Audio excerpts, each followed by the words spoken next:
religieuses sont entrées au couvent de Sainte-Marguerite entre 1847 et 1855. Seules 3 en sont sorties vivantes. Les archives diocésaines de Lyon gardent encore aujourd'hui le silence sur ce qui s'est réellement passé dans cette institution charitable des montagnes du Jura. Et il y a une raison terrifiante à ce silence. Si cette histoire vous donne des frissons dès les premières secondes, abonnez-vous à cette chaîne et dites-moi en commentaire de quelle ville vous nous écoutez. Votre soutien nous permet de continuer à révéler ces secrets enfouis de l'histoire de France. Nous sommes en 1847, dans les montagnes reculées du Jura français, près de la frontière suisse. La monarchie de Juillet de Louis-Philippe bat de l'aile et la France traverse une période de profonde incertitude politique et sociale. C'est dans cette atmosphère tendue que naît le couvent de Sainte-Marguerite, établi dans un ancien château féodal du XIVe siècle. Le château de Montclair, situé à quelques kilomètres du village fictif de Saint-Avold-les-Pins. L'endroit choisi n'est pas innocent. Perché sur un promontoire rocheux, entouré de forêts de sapins, et accessible seulement par un chemin de terre sinueux, le château offre un isolement parfait. Ses murs de pierre grise, ses tours rondes et ses fenêtres étroites lui donnent un aspect austère qui convient parfaitement à une vie monastique. Les villageois de la vallée voient d'un bon œil l'installation de cette communauté religieuse, espérant bénéficier de son aide charitable dans une région où la pauvreté et la maladie sont monnaie courante. Le couvent est officiellement fondé par Mère supérieure Célestine Dubois, une femme de 45 ans, au visage angulaire et aux yeux d'un bleu glacier. Ancienne novice du prestigieux couvent de Sainte-Claire à Paris, elle prétend avoir reçu une vision divine, lui ordonnant de créer un refuge pour les femmes perdues et les orphelines dans cette région isolée. Avec elle arrive sœur Marie-Thérèse Moreau, une femme douce, aux manières raffinées, qui se charge de l'éducation des pensionnaires, et sœur Catherine Roussel, robuste paysan du Nord qui supervise les travaux domestiques et l'infirmerie. Le couvent se présente comme une institution charitable modèle. Il accueille les jeunes filles de familles pauvres, leur offrant éducation, nourriture et logement en échange de travail domestique et de dévotion religieuse. Rapidement, la réputation de Sainte-Marguerite se répand dans tout le Jura. Les familles paysannes y envoient leurs filles cadettes, soulagées de ne plus avoir une bouche de plus à nourrir et fiers que leurs enfants reçoivent une éducation religieuse. L'atmosphère du couvent semble idyllique. Les journées commencent avant l'aube par les matines, suivies du travail au champ, à la cuisine ou à l'atelier de couture. Les pensionnaires, âgés de 13 à 25 ans, portent l'habit gris traditionnel et vivent selon la règle de Saint-Benoît. Elles cultivent un potager, élèvent quelques chèvres et poules et confectionnent des vêtements liturgiques qu'elles vendent aux paroisses voisines. Le soir, après les vêpeurs, elles se rassemblent dans la grande salle, voûtée du château, pour écouter Mère Célestine lire des passages de la Bible à la lueur des chandelles. Pourtant, certains détails troublent les rares visiteurs. Les fenêtres du château sont grillagées, officiellement pour protéger les pensionnaires des brigands. Les portes sont toujours verrouillées de l'intérieur, et Mère Célestine garde précieusement les clés. Quand les familles demandent des nouvelles de leurs filles, les réponses sont évasives. Sœur Marie se porte bien et progresse dans sa dévotion. Sœur Anne s'épanouit dans la prière et le travail. Étrangement, aucune pensionnaire n'est jamais autorisée à rendre visite à sa famille, même pour des événements graves, comme la mort d'un parent. L'été 1848 marque le début de ce qui deviendra l'une des affaires les plus sordides de l'histoire religieuse française. Marguerite Beaumont, une jeune fille de 16 ans, originaire du village de Saint-Avold-les-Pins, est la première à disparaître officiellement du couvent. Sa famille, composée de fermiers modestes, avaient confié leur fille aux soins de Mère Célestine 6 mois plus tôt, espérant qu'elle y apprendrait un métier et y trouverait peut-être sa vocation religieuse. Un matin de juillet, Pierre Beaumont, le père de Marguerite, se présente au couvent pour prendre des nouvelles de sa fille.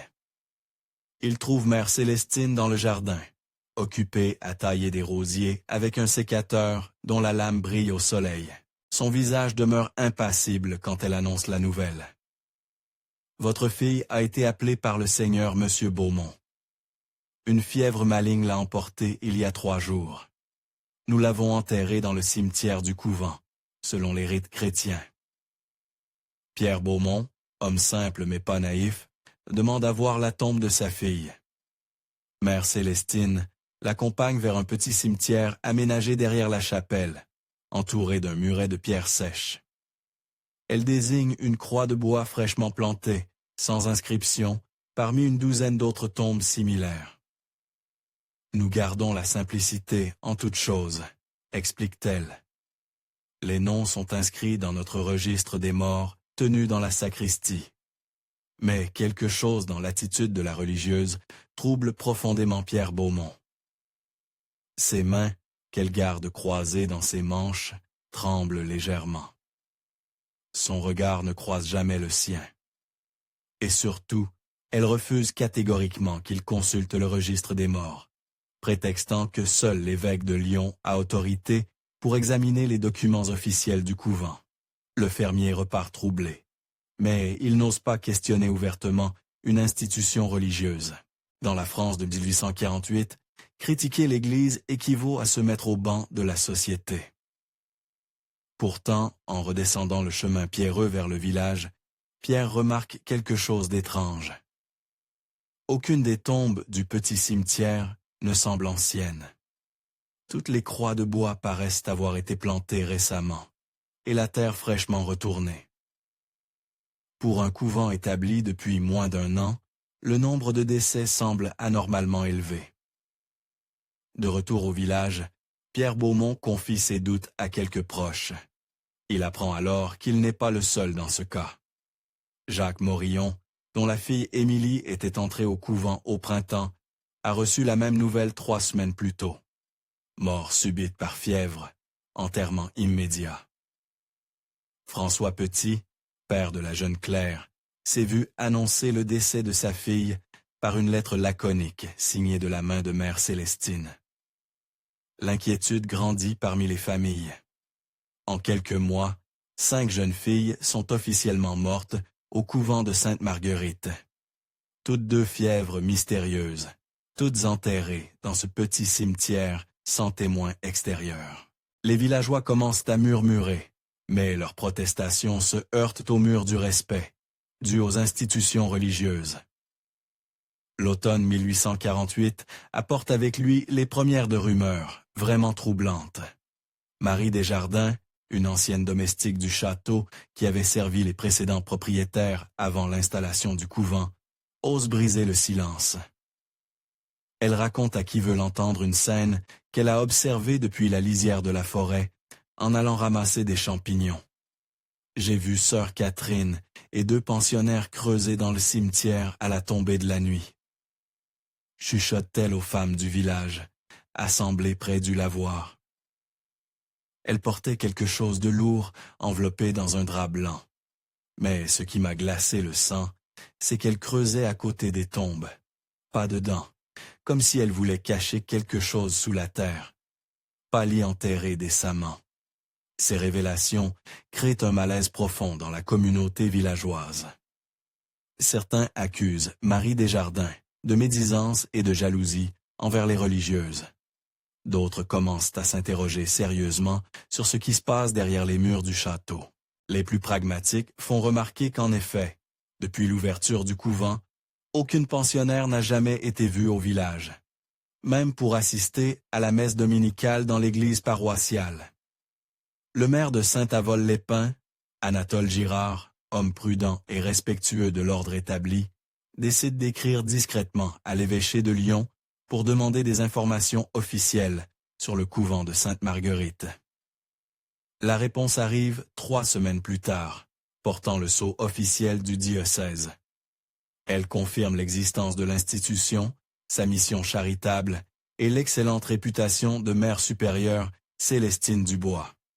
L'évêché précise que le couvent a reçu toutes les autorisations nécessaires et qu'il fonctionne sous la supervision directe de Monseigneur Alphonse de Bonald, évêque de Lyon. Cette réponse officielle calme temporairement les esprits, mais n'éteint pas totalement les soupçons.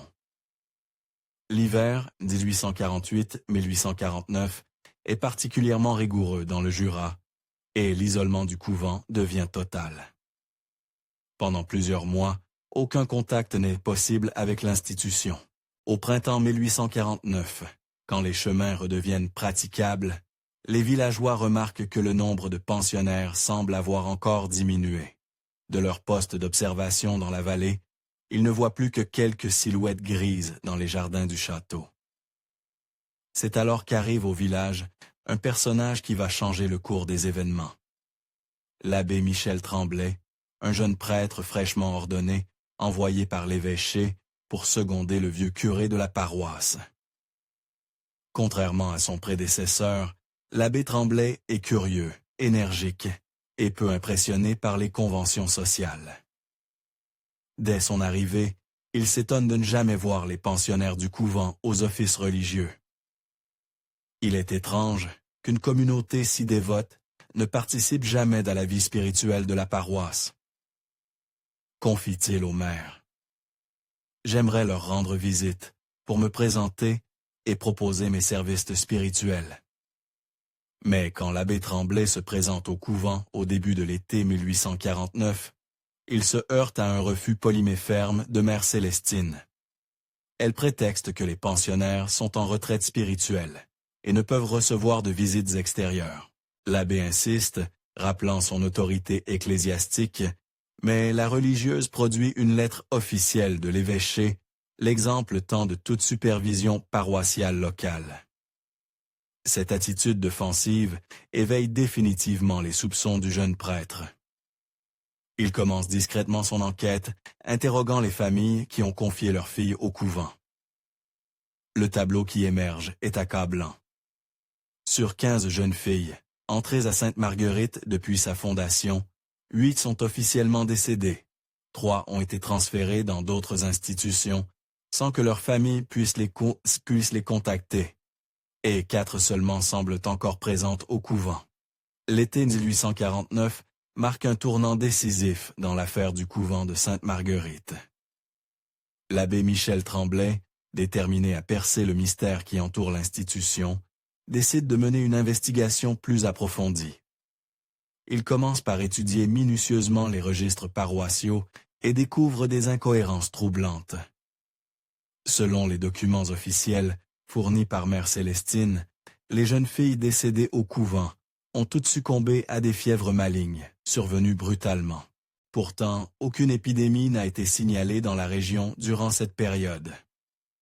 Plus troublant encore, les dates de décès correspondent étrangement à des périodes de pleine lune. Détail que l'abbé note avec méfiance dans son carnet personnel. Parallèlement, Tremblay entreprend de reconstituer les parcours individuels des pensionnaires disparus.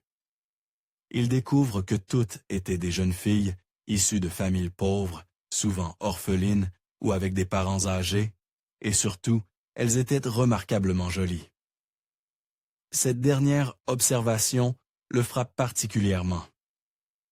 Marie de la Croix, disparue en février 1849, était réputée la plus belle fille du canton. Pauline Bouchard, morte officiellement en avril, était courtisée par plusieurs jeunes gens du village avant son entrée au couvent. Le prêtre décide alors de mener une surveillance discrète du château. Installé dans les bois qui bordent la propriété, armé d'une longue vue d'officier héritée de son père.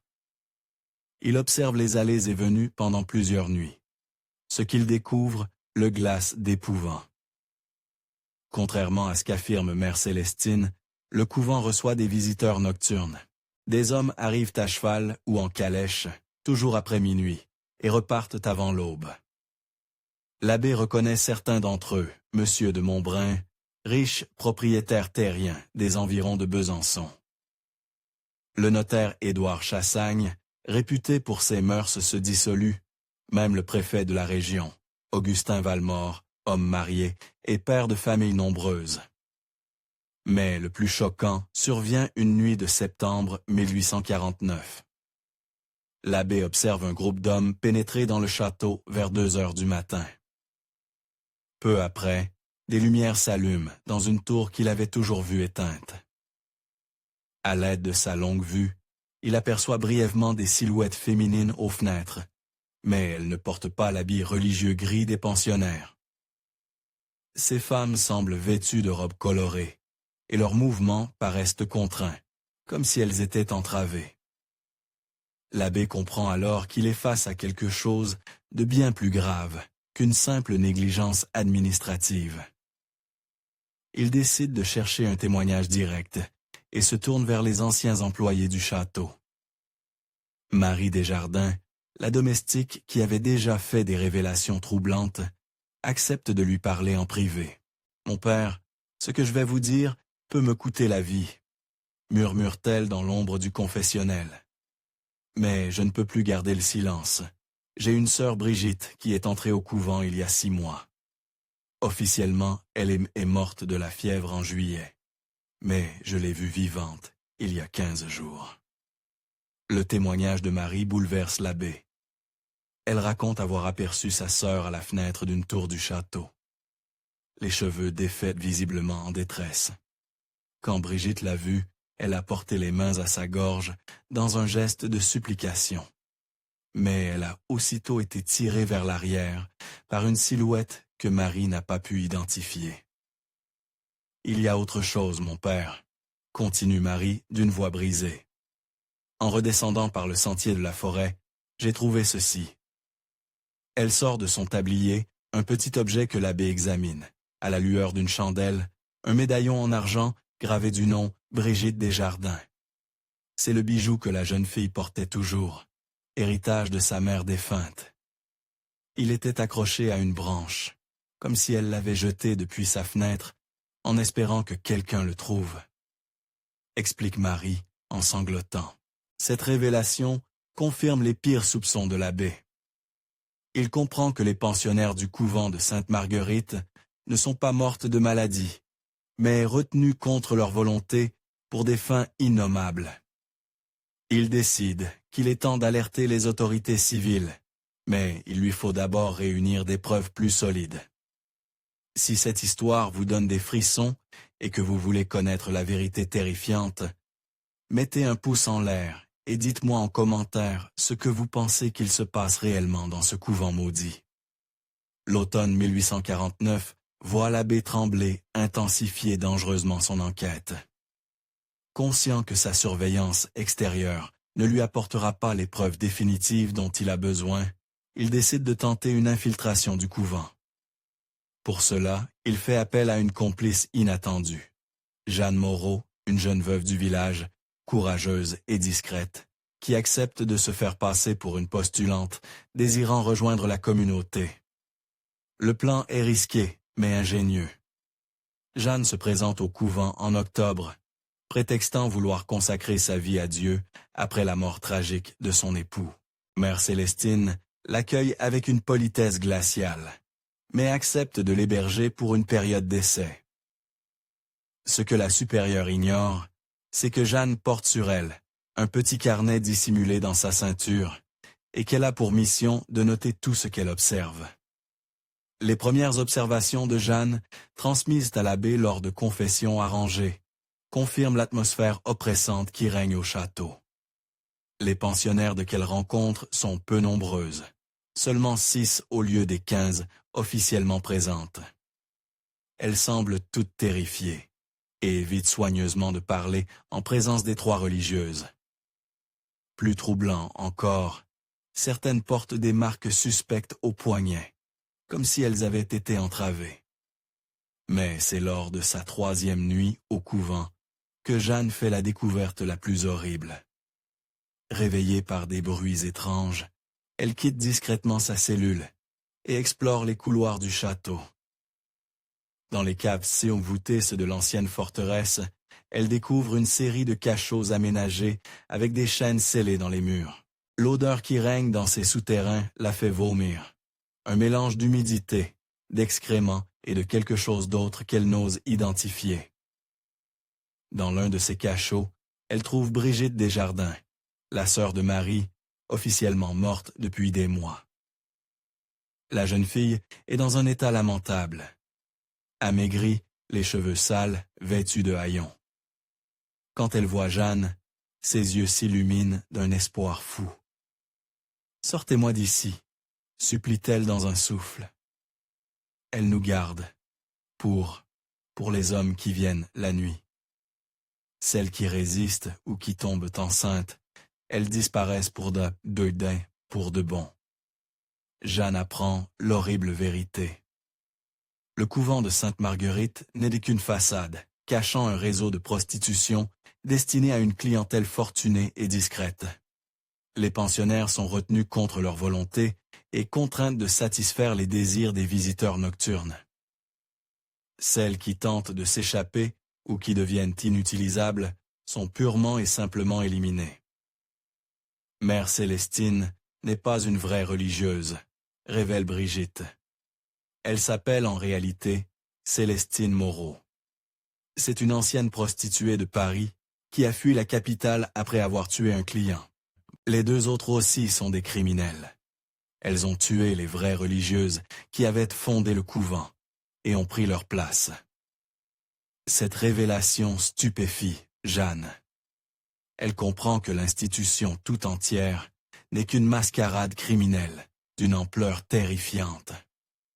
Mais avant qu'elle puisse en apprendre davantage, des pas résonnent dans l'escalier des caves. Jeanne se cache précipitamment derrière un pilier de pierre. Sœur Catherine descend, accompagnée de deux hommes que Jeanne reconnaît. Le notaire Chassaigne et un inconnu aux manières raffinées. Il se dirige vers le cachot de Brigitte. Celle-ci commence à perdre de sa valeur, dit Catherine d'une voix froide. Elle résiste trop et fait fuir les clients. Il va falloir s'en débarrasser bientôt. Dommage, répond le notaire en examinant la prisonnière comme un maquignon examine un cheval. Elle était particulièrement appréciée. Mais vous avez raison. Une marchandise abîmée nuit à la réputation de l'établissement. Jeanne retient un cri d'horreur en comprenant que Brigitte va être assassinée. Elle remonte discrètement dans sa cellule, l'esprit en ébullition. Elle doit prévenir l'abbé au plus vite, mais commence à échapper du château sans éveiller les soupçons. Le lendemain matin, la situation devient encore plus dramatique. Mère Célestine annonce que Jane va participer à une cérémonie spéciale le soir même. L'expression dans les yeux de la fausse religieuse ne laisse aucun doute sur la nature de cette cérémonie. Jane comprend que sa couverture a été éventée et qu'elle court un danger mortel. Dans l'après-midi, profitant d'un moment où elle est seule dans la chapelle, Jane parvient à glisser un message désespéré dans le confessionnel, espérant que l'abbé Tremblay le trouvera lors de sa prochaine visite clandestine. Le message est bref, mais explicite. Ils savent, venez cette nuit avec la gendarmerie, les caves, Brigitte vivante, danger immédiat. La nuit qui s'annonce sera décisive. Soit l'abbé recevra le message à temps et organisera un sauvetage, soit Jane rejoindra la longue liste des victimes du couvent de Sainte-Marguerite. Dans les caves du château, Brigitte et les autres prisonnières attendent, ne sachant pas que leur source joue dans les heures qui viennent. L'atmosphère du château devient de plus en plus oppressante, à mesure que la soirée avance. Des bruits inhabituels résonnent dans les corridors, des murmures, des rires masculins, le cliquetis de bouteilles. Jane comprend qu'une soirée spéciale se prépare et qu'elle en est probablement l'attraction principale.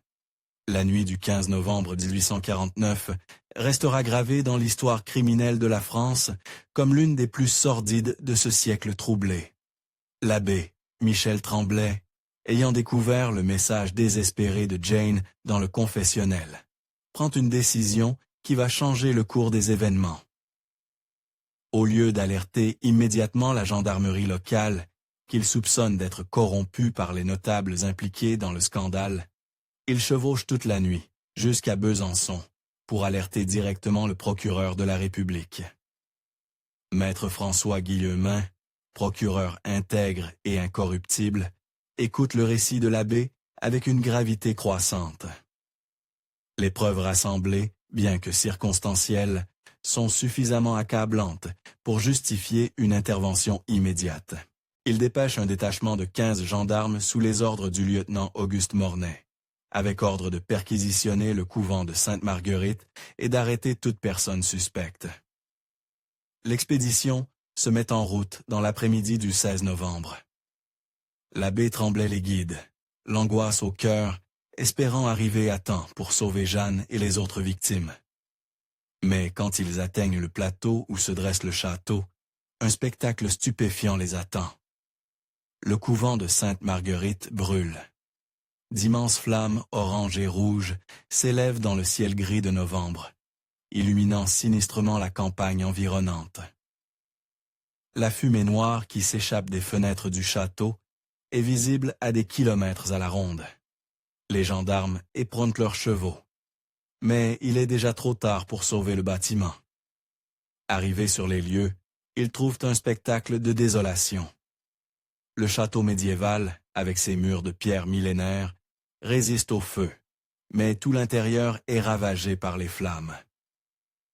Plus troublant encore, aucun habitant du couvent n'est visible aux alentours. Pas de religieuses fuyant l'incendie, pas de pensionnaires cherchant refuge dans les jardins. Un silence de mort règne sur les lieux, seulement troublé par le crépitement sinistre du brasier.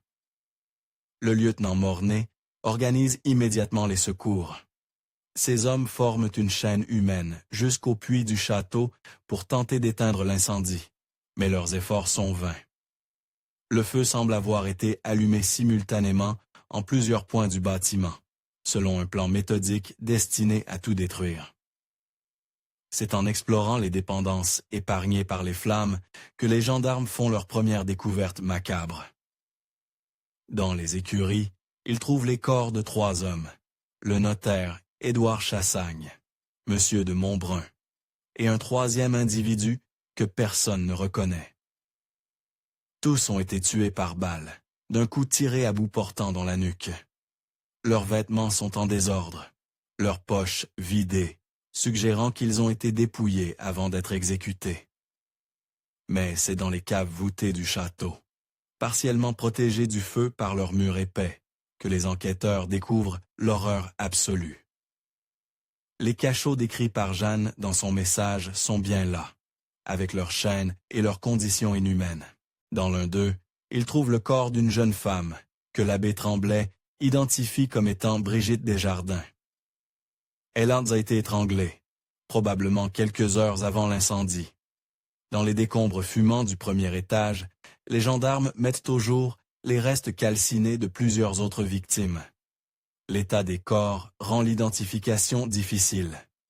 Mais les bijoux et objets personnels retrouvés permettent de reconnaître plusieurs des pensionnaires officiellement décédés au cours des mois précédents. Le nombre exact de victimes ne sera jamais établi avec certitude. Mais les enquêteurs estiment qu'au moins 15 jeunes femmes ont péri dans ce qui était présenté comme un couvent charitable. La découverte la plus troublante survient au 3e jour de fouille. Dans une chambre secrète aménagée derrière la chapelle, les enquêteurs trouvent une véritable comptabilité de l'horreur. Des registres détaillés répertoriant les pensionnaires, leurs services et les paiements reçus des clients. Ces documents révèlent l'ampleur stupéfiante du réseau criminel. Les registres mentionnent des clients prestigieux, des notables de toute la région, des ecclésiastiques de Haut-Rhin, même des représentants de l'administration préfectorale. Les sommes en jeu sont considérables. Le réseau générait plusieurs milliers de francs par mois, une fortune pour l'époque. Plus accablant encore, les registres révèlent que le véritable couvent de Sainte-Marguerite avait bien été fondée par d'authentiques religieuses en 1847. Mais que ces dernières avaient été assassinées dès les premiers mois par le trio criminel qui avait pris leur place, Mère supérieure, Célestine Dubois, était en réalité Célestine Moreau, une prostituée parisienne, recherchée pour le meurtre d'un banquier en 1846. Sœur Catherine Roussel s'appelait vraiment Catherine Roussel, mais c'était une ancienne tenancière de maison close de Marseille, essuyant la justice après avoir empoisonné 3 de ses filles pour récupérer leurs économies. Quant à sœur Marie-Thérèse Moreau, les registres révèlent qu'elle était la propre sœur de Célestine, complice de ces crimes parisiens. Le plan était d'une perversité raffinée: assassiner les véritables religieuses, prendre leur identité et transformer l'institution charitable en un lupanar de luxe destiné aux élites régionales. L'isolement du château, la respectabilité de la bi-religieuse et la protection officieuse des autorités corrompues offraient une couverture parfaite pour leurs activités criminelles. Mais le plus choquant reste à découvrir. Au fond des caves, dans une chambre secrète, accessible seulement par un passage dissimulé, les enquêteurs trouvent Jean Moreau, vivante, mais dans un état épouvantable. Elle a été torturée visiblement pour lui faire révéler l'identité de ses complices. Ces révélations, recueillies par le procureur Guy Humain, permettent de reconstituer les dernières heures terrifiantes du couvent. Elles avaient découvert qui j'étais dès le premier jour, raconte Jean d'une voix brisée. Elles m'ont gardée vivante pour me faire parler. Célestine voulait savoir si la baie avait d'autres complices, si la gendarmerie était déjà au courant. Quand elles ont compris que leur réseau était découvert, elles ont décidé de tout détruire. Jean révèle que l'incendie n'était pas un accident, mais une tentative désespérée d'effacer toutes les preuves. Les 3 criminels avaient d'abord exécuté leurs clients présents ce soir-là pour éliminer les témoins gênants, puis assassiner les dernières pensionnaires survivantes avant de mettre le feu au château. Leur plan était de faire disparaître corps et preuves dans un brasier qui passerait pour un accident. Mais quelque chose a mal tourné. Poursuit Jean. J'ai entendu des cris, des coups de feu au-dessus de ma tête. Puis plus rien. Le feu a commencé, mais personne n'est venu me libérer, ni m'achever. Je pense qu'elles se sont entretuées à la fin. Cette hypothèse se confirme partiellement quand les enquêteurs découvrent, dans les décombres de la tour principale, les restes de 2 femmes qui pourraient être Célestine Moreau et sa sœur Marie-Thérèse. Les corps sont trop carbonisés pour permettre une identification formelle, mais les bijoux retrouvés correspondent à ceux portés par les fausses religieuses. En revanche, aucune trace de Catherine Roussel n'est découverte. L'enquête sur l'affaire du couvent de Sainte-Marguerite se poursuit pendant des mois, révélant peu à peu l'ampleur terrifiante de ce qui restera dans les annales judiciaires comme l'un des plus grands scandales criminels du 19e siècle français. Le procureur Guimain, aidé par l'abbé Tremblay, reconstitue minutieusement le réseau de complicité qui avait permis au trio criminel d'opérer en toute impunité pendant près de 3 ans. Les révélations qui émergent de l'enquête ébranlent toute la région. L'analyse des registres comptables découverts dans le château révèle une liste de clients qui inclut des personnalités considérées comme irréprochables. Le préfet Augustin Valmore, plusieurs magistrats, des industriels influents et même 2 chanoines de la cathédrale de Besançon. Tous niaient farouchement leur implication. Mais les preuves comptables sont accablantes. Le scandale remonte jusqu'au plus haut de l'État. Une commission d'enquête parlementaire est constituée pour examiner les dysfonctionnements administratifs qui ont permis cette mascarade. Comment 3 criminels ont-elles pu obtenir les autorisations officielles pour fonder un couvent? Comment l'évêché de Lyon a-t-il pu cautionner leur installation sans vérifier leurs antécédents? Pourquoi les autorités locales n'ont-elles jamais enquêté sur les décès suspects? L'enquête révèle un réseau de corruption tentaculaire. L'évêque Alphonse de Bonald initialement présenté comme ayant supervisé le couvent, nie tout en bloc et prétend que les documents officiels ont été falsifiés. Mais les enquêteurs découvrent dans ses appartements privés des lettres compromettantes, prouvant qu'il était parfaitement au courant de la vraie nature de l'établissement et qu'il recevait des pots de vin substantiels pour fermer les yeux. Plus troublant encore, l'enquête révèle que le couvent de Sainte-Marguerite n'était probablement pas un cas isolé. Les registres de Célestine Moreau mentionnent des établissements associés dans d'autres régions de France, suggérant l'existence d'un véritable réseau national de prostitution, déguisé en institution religieuse. Cette découverte déclenche une vague d'enquêtes dans tout le pays, révélant plusieurs autres affaires similaires, bien que d'ampleur moindre. Le procès qui s'ouvre en mars 1851 devant la cour d'assises du Dupay passionne l'opinion publique. 23 personnes sont poursuivies, des clients réguliers du réseau, des complices ayant facilité le blanchiment d'argent et plusieurs fonctionnaires corrompus. L'absence des 3 criminels principales, présumées mortes dans l'incendie, prive certes le procès de ses vedettes. Mais les témoignages des victimes survivantes et des complices repentis dressent un tableau glaçant de l'organisation criminelle.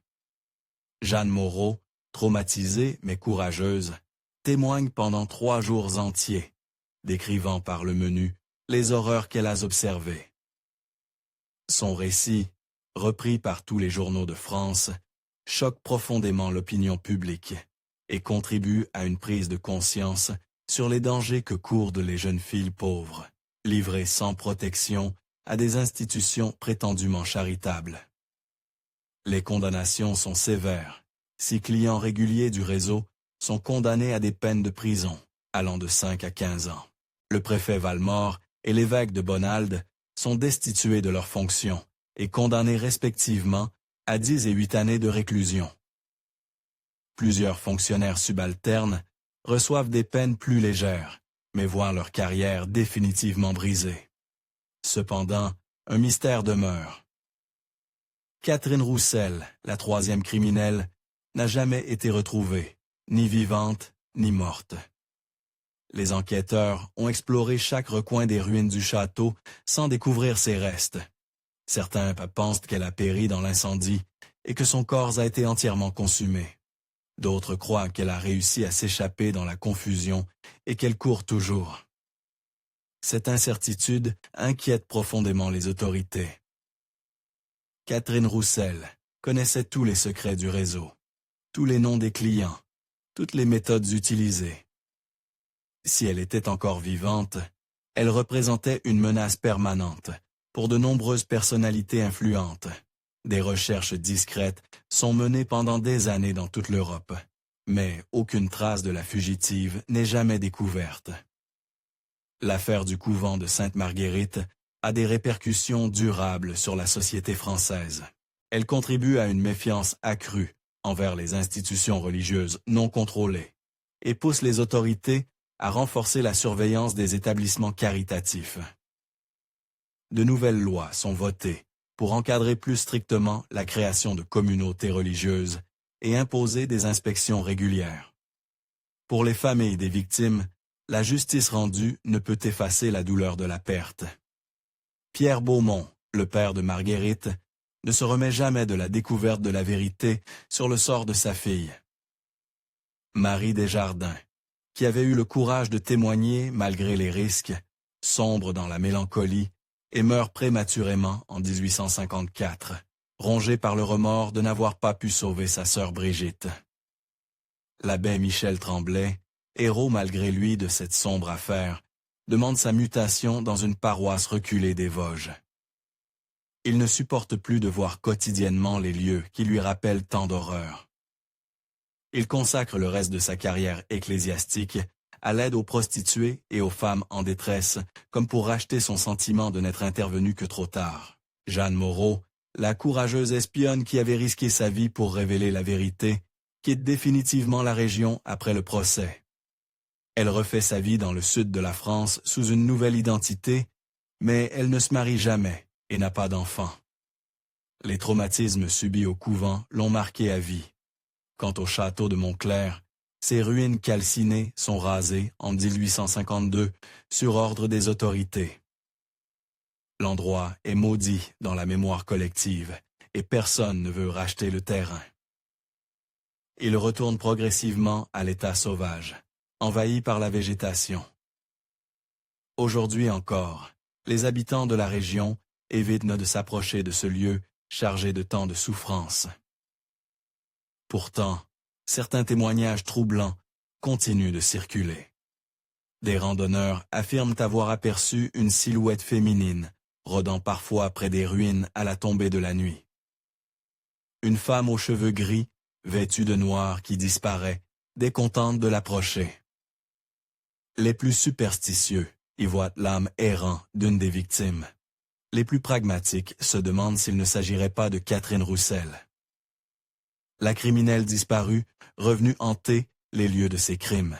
Cette hypothèse prend une dimension particulièrement inquiétante en 1863, 14 ans après la tragédie, quand un nouveau scandale éclate dans la région. Un petit orphelinat tenu par des religieuses près de Pont-Arlier est découvert abritant des activités suspectes. Bien que l'affaire soit rapidement étouffée, les similitudes avec le modus operandi du couvent de Sainte-Marguerite sont troublantes.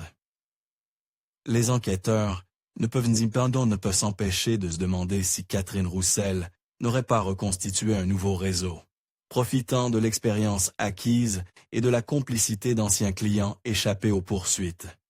Mais ces soupçons ne seront jamais confirmés.